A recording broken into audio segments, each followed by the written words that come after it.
Halo teman-teman, bersama saya di sini Sergius Kevin dari Prodi Keperawatan Fakultas Ilmu Kesehatan Universitas Katolik Santo Paulus Ruteng. Pada kesempatan ini, saya ingin mengajak kita semua untuk membahas satu topik yang sangat dekat dengan kehidupan kita, tapi sering kita abaikan, yaitu menghindari stres berlebihan. Teman-teman yang saya hormati, dalam hidup wajar banget kalau kita merasa tertekan. Ada tugas sekolah yang numpuk, pekerjaan yang tidak ada habisnya, ekspektasi orang tua, perbandingan di media sosial, atau bahkan hal-hal kecil seperti hujan deras saat kita tidak bawa jas hujan, semua bisa jadi pemicu stres. Stres sendiri adalah reaksi alami tubuh terhadap tekanan. Jadi, sebenarnya stres bukan musuh. Dalam porsi kecil, stres bisa memacu kita untuk semangat, lebih fokus, dan menyelesaikan tantangan. Tapi masalahnya muncul kalau stres itu datang terus-menerus, tanpa henti dan tanpa kita kelola dengan baik. Itulah yang kita disebut sebagai stres berlebihan atau stres kronis. Dan sayangnya, ini bukan hal yang sepele.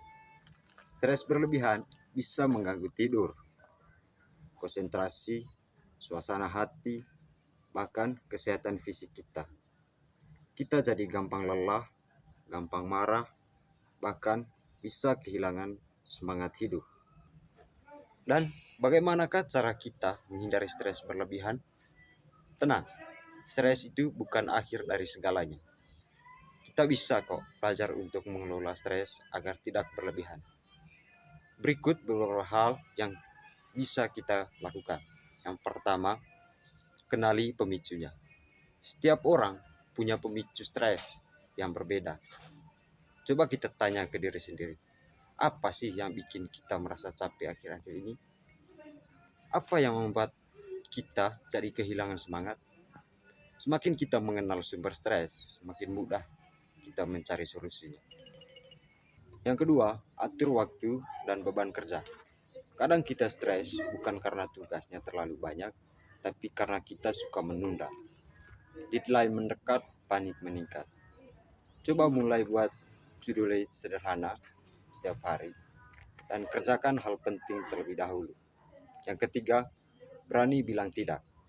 Karena tidak harus menyenangkan semua orang. Kalau memang butuh waktu untuk istirahat atau menolak tambahan beban, sampaikan dengan cara baik.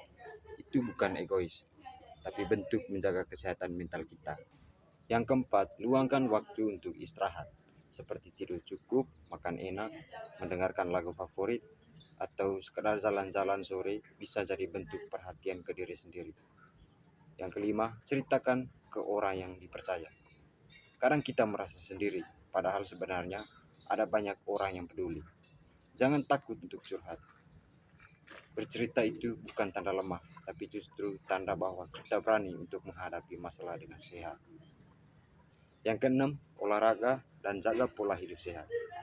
Bergerak 30 menit sehari bisa bantu tubuh kita melepas hormon endorfin yang bisa meningkatkan suasana hati dan mengurangi stres.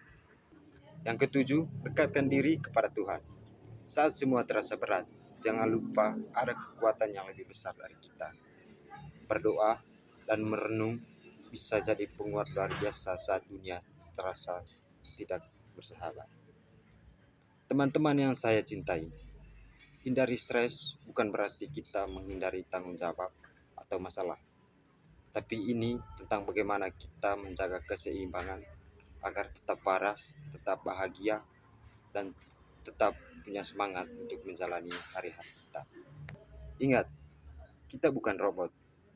Kita boleh istirahat, kita punya hak untuk hidup tenang.